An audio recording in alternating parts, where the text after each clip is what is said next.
Good day, everyone. For today's discussion, we will talk about human rights. So, what is human right? Human rights are the basic rights and freedoms that belong to every person in the world from birth until death. They apply regardless of where you are from, what you believe, or how you choose to live your life. They can never be taken away, although they can sometimes be restricted. For example, if a person breaks the law or in the interest of national security. These basic rights are based on shared values like dignity, fairness, equality, respect, and independence. These values are defined and protected by law. Human rights are rights inherent to all human beings regardless of race, sex, nationality, ethnicity, language, religion, or any other status.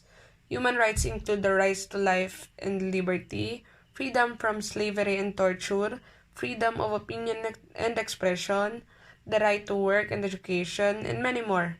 Everyone is entitled to this right without discrimination.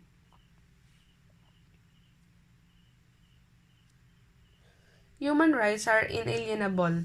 They should never or not be taken away, except in specific situations and according to due process.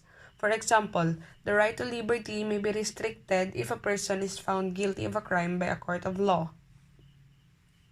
All human rights are indivisible and interdependent. This means that one set of rights cannot be enjoyed fully without the other. For example, making progress in civil and political rights make it easier to exercise economic, social, and cultural rights. Similarly, violating economic, social, and cultural rights can negatively affect many other rights.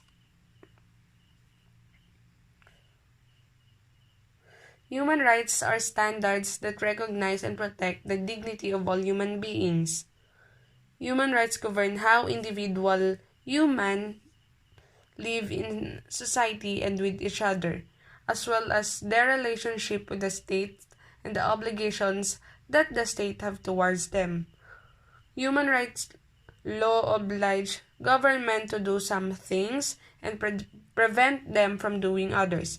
Individuals also have responsibilities in using their human rights. They must respect the rights of others. No government, group, or individual person has the right to do anything that violates other rights. So, universality and inalienability. Human rights are universal and inalienable. All people everywhere in the world are entitled to them. No one can voluntarily give them up, nor can other take them away from him or her. Next is indivisibility. Human rights are indivisible, whether civil, political, economic, social, or cultural in nature. They are all inherent to the dignity of every human person. Consequently, they all have equal status as rights. There is no such thing as small right. There is no hierarchy of human rights. Then, interdependence and interrelatedness. The, the realization of one right often depends wholly or in part upon the realization of others. For instance, the realization of the right to health may depend on the realization of the right to education or of the right to information. Equality and non-discrimination. All individuals are equal as human beings and by virtue of the inherent dignity of each human person. All human beings are entitled to their human rights without discrimination of any kind, such as race, color, sex, ethnicity, age, language, religion, political or other opinion, national or social origin, disability, property, birth, or other status as explained by the human rights treaty bodies. Next is participation and inclusion. Every person and all peoples are entitled to active, free, and meaningful participation in, contribution to, and enjoyment of civil, political, economic, social, and cultural development, through which human rights and fundamental freedoms can be realized.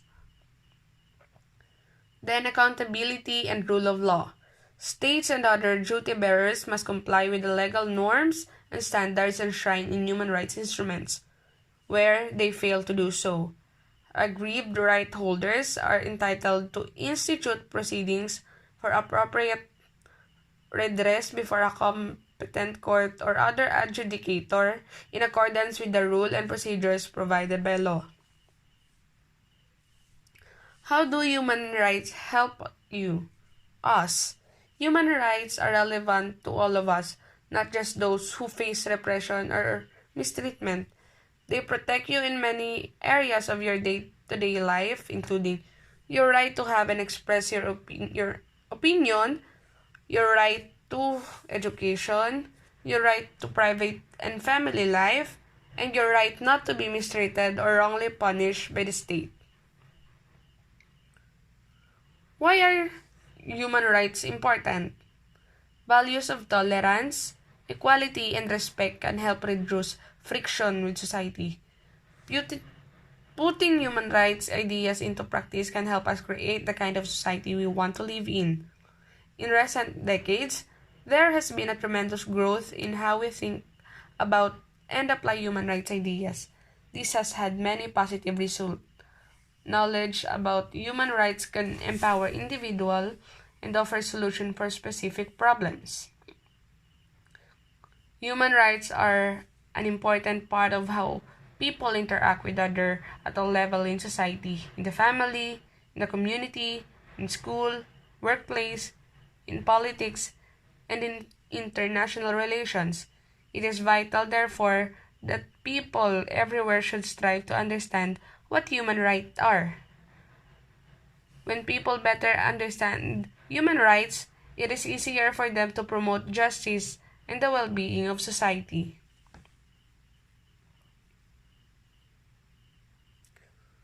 Who has a responsibility to protect human rights? Human rights connect us to each other through a shared set of rights and responsibilities. A person's ability to enjoy their human rights depend on other people respecting those rights. This means that human rights involve responsibility and duties towards other people and the community. Individuals have a responsibility to ensure that they exercise their rights with consideration for the rights of others. For example, when someone uses their right to freedom of speech, they should do so without interfering with someone else's rights to privacy. Government have a particular responsibility to ensure that people are able to enjoy their rights. They are required to establish and maintain laws and services that enable people to enjoy a life in which their rights are respected and protected. For example, the right to education says that everyone is entitled to a good education. This means that government have an obligation to provide good quality education, facilities, and services to their people. Whether or not government actually do this, it is generally accepted that this is the government's responsibility and people can call them to account if they fail to respect or protect their basic human rights. Can my human rights be taken away from me? A person's human right cannot be taken away. In its final article, the Universal Declaration of Human Rights states that no state, group, or person has any right to engage in any activities or to perform any act aimed at the destruction of any of the rights and freedom sets forth herein. This doesn't mean that abuses and violation of human rights don't occur. On television and in newspaper every day we hear tragic stories of murder, violence, racism, hunger, unemployment, poverty, abuse, homelessness, and discrimination. However, the Universal Declaration and other human rights treaties are more than just noble aspirations. They are essential legal principles to meet their international human rights obligation. Many nations have incorporated this principle into their own laws. This provides an opportunity for individuals to have a complaint settled by a court in their own country. Individuals from some countries may also be unable to take a complaint of human rights violation to a United Nations Committee of Experts, which would then give its opinion. In addition, education about human rights is just as important as having laws to protect people. Long-term progress can really only be made when people are aware of what human rights are and what standards exist.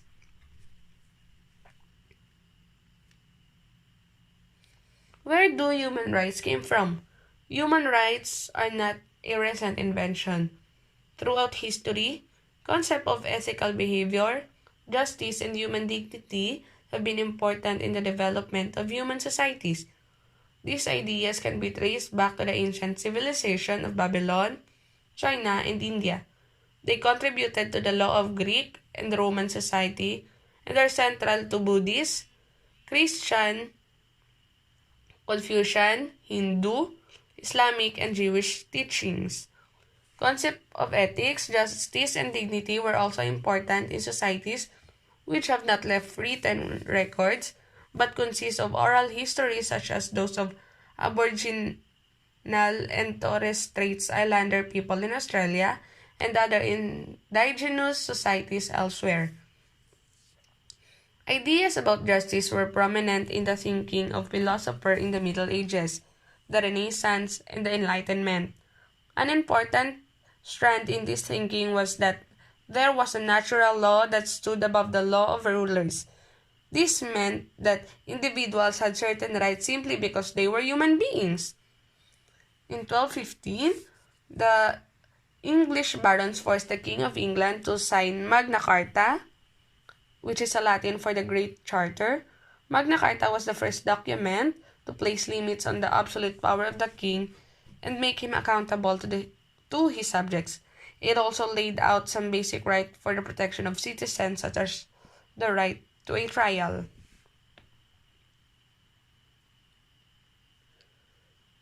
Significant development in thinking about human rights took place in the 17th and 18th centuries during a time of revolution and emerging national identities. The American Declaration of Interdependence was based on the understanding that certain rights, such as life, liberty, and pursuit of happiness, were fundamental to all people. Similarly, the French Declaration of the Rights of Man and the Citizen challenged the authority of the aristocracy and recognized the liberty, equality, and fraternity of individuals. These values were also echoed in the United States Bill of Rights, which recognized freedom of speech, religion, and the press, as well as the right to peaceable assembly, private property, and a fair trial. So, what do human rights covers? Human rights cover virtually every area of human activity.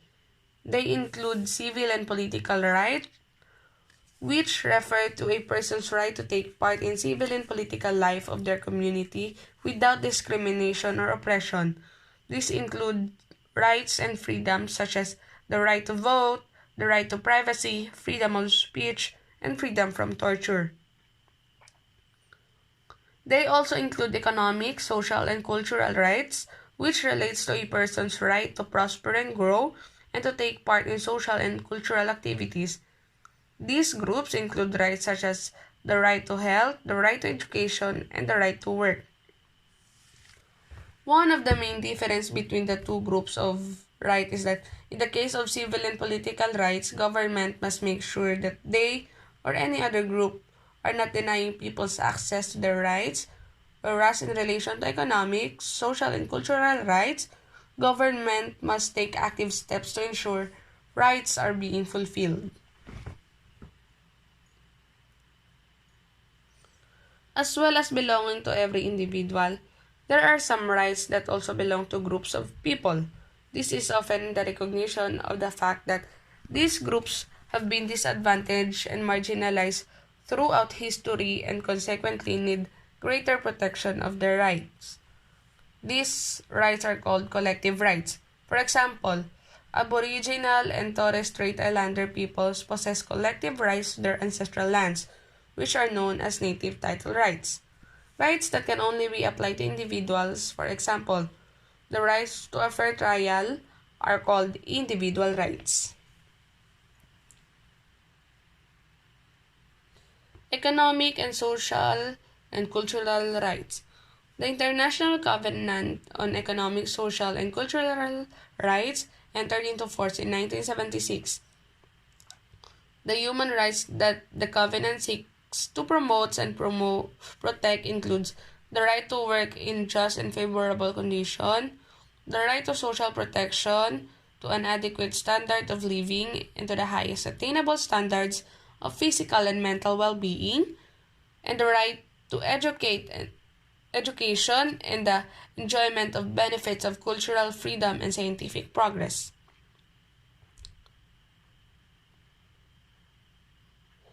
Civil and political rights. The International Covenant on Civil and Political Rights and its first optional protocol entered into force in 1976. The second optional protocol was adopted in 1989. The covenant deals with such rights as freedom of movement, equality before the law, the right to a fair trial and presumption of innocence, freedom of thought, conscience, and religion, freedom of opinion and expression, peaceful assembly, freedom of association, participation in public affairs and elections, and protection of minority rights. It prohibits arbitrary deprivation of life, torture, cruel or degrading treatments or punishment, slavery and forced labor, arbitrary arrest or detention, arbitrary interference with privacy, war propaganda, discrimination, and advocacy of racial or religious hatred. Human Rights Convention. A series of international human rights treaties and other instruments adopted since 1945 have expanded the body of international human rights law. They include the Convention on the Prevention and Punishment of the Crime of Genocide, the International Convention on the Elimination of all forms of racial discriminations, the Convention on the Elimination of all forms of discrimination against women, the Convention on the Rights of Child, and the Convention on the Rights of Persons with Disabilities. International Human Rights Law. International human rights law lays down the obligation of government to act in certain ways or to refrain from certain acts in order to promote and protect human rights and fundamental freedoms of individuals or groups. One of the great achievements of the United Nations is the creation of a comprehensive body of human rights law, a universal and internationally protected code to which all nations can subscribe and all people aspire. The United Nations has defined a broad range of internationally accepted rights, including civil rights, cultural, economic, political, and social rights. It has also established mechanisms to promote and protect these rights and to assist states in carrying out their responsibilities. The foundation of this body of law are the Charter of the United Nations and the Universal Declaration of Human Rights, adopted by the General Assembly in 1945 and 1948 respectively. Since then, the United Nations has gradually expanded human rights law to encompass specific standards for women, children, persons with disabilities, minorities, and other vulnerable groups, who now possess rights that protect them from discrimination that had long been common in many societies. The Universal Declaration of Human Rights, or the UDHR, is a milestone document in the history of human rights, drafted by the representative with the different legal and cultural backgrounds from all regions of the world. The declaration was proclaimed by the United Nations General Assembly in Paris on December 10, 1948 by General Assembly Resolution 217A as a common standard of achievement for all people and all nations. It sets out, for the first time, fundamental human rights to be universally protected. It Since its adoption in 1948, the UDHR has been translated into more than 500 languages, the most translated document in the world, and has aspired the constitutions of many newly independent states and many new democracies. The UDHR, together with the International Covenant on Civil and Political Rights and its two optional protocols, and the International Covenant on Economic, Social, and Cultural Rights and its optional protocol, form the so-called International Bill of Human Rights. Next is the Human Rights Council. The Human Rights Council, established on March 15, 2006 by the General Assembly and reporting directly to it, replaced the 60-year-old UN Commission on Human Rights as the key UN intergovernmental body responsible for human rights. The Council is made up of 47 state representatives and is tasked with strengthening the promotion and protection of human rights around the globe by addressing situation of human rights violations and making recommendations on them, including responding to human rights emergencies. The most innovative features of the Human Rights Council is the Universal Periodic Review. This unique mechanism involves a review of the human rights records of all 193 UN member states once every 4 years. The review is a cooperative, state-driven process under the auspices of the Council, which provides the opportunity for each state to present measures taken and challenges to be met to improve the human rights situation in their country and to meet their international obligations. The review is designed to ensure universality and equality of treatment for every country. The United Nations High Commission. Next is the United Nations High Commissioner for Human Rights. The United Nations High Commissioner for Human Rights exercises principal responsibility for human rights activities. The High Commissioner is mandated to respond to serious violation of human rights and to undertake preventive action. The Office of the High Commissioner for Human Rights is the focal point for United Nations human rights activities. It serves as the Secretariat for the Human Rights Council, the treaty bodies, and other human rights organs. It also undertakes human rights field activities. Most of the core human rights treaties have an oversight body which is responsible for reviewing the implementation of that treaty by the countries that have ratified it. Individuals whose rights have been violated can file complaint directly to committees overseeing human rights treaties. Human rights is a cross-cutting theme in all UN policies and programs in the key areas of peace and security, development, humanitarian assistance, and economic and social affairs. As a result, virtually every UN body and specialized agency is involved to some degree in the protection of human rights.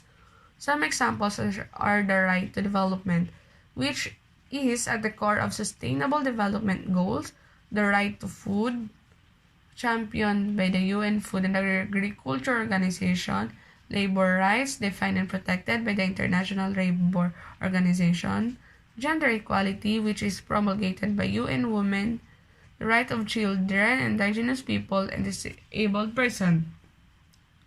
Human Rights Day is observed every year on December 10.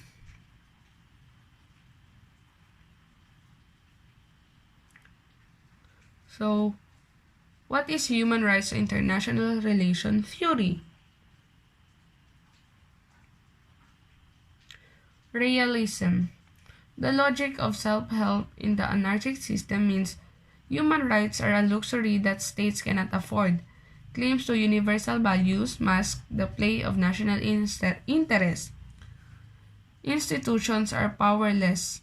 Human rights are left to the will of states. States leaders pay lip service to human rights standards.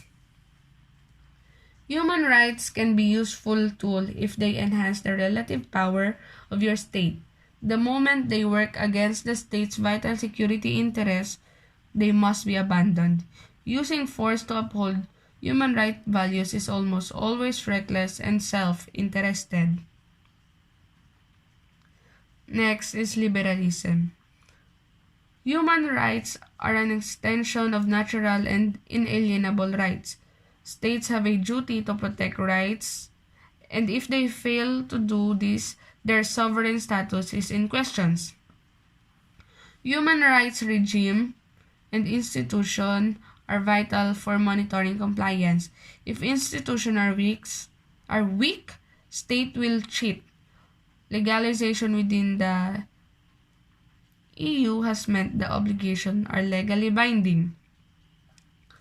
The promotion of human rights is inextricably linked to the promotion of democracy and good governance.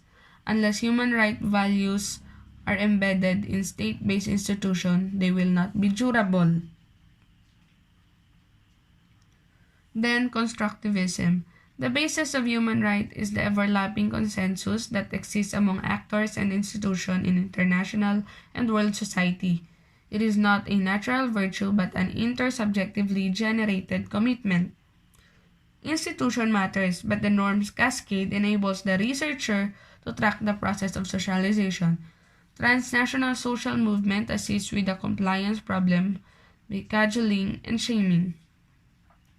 The realist claim about the primacy of the national interest is problematized by constructivism. Interests, they argue, are a product of the identity and value of a state or religion.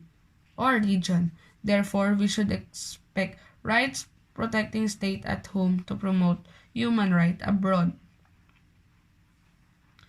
All states have ratified at least one of the 9 core human rights treaties as well as one of the 9 optional protocols. 80% of states have ratified 4 or more. This means that states have obligations and duties under international law to respect, protect, and fulfill human rights. The obligation to respect means the state must refrain from interfering with or curtailing the enjoyment of human rights. The obligation to protect requires states to protect individuals and groups against human rights abuses. The obligation to fulfill means that state must take positive action to facilitate the enjoyment of basic human rights. Meanwhile, as individuals, while we are entitled to our human rights, we should also respect and stand up for the human rights of others. Thank you for listening. God bless everyone.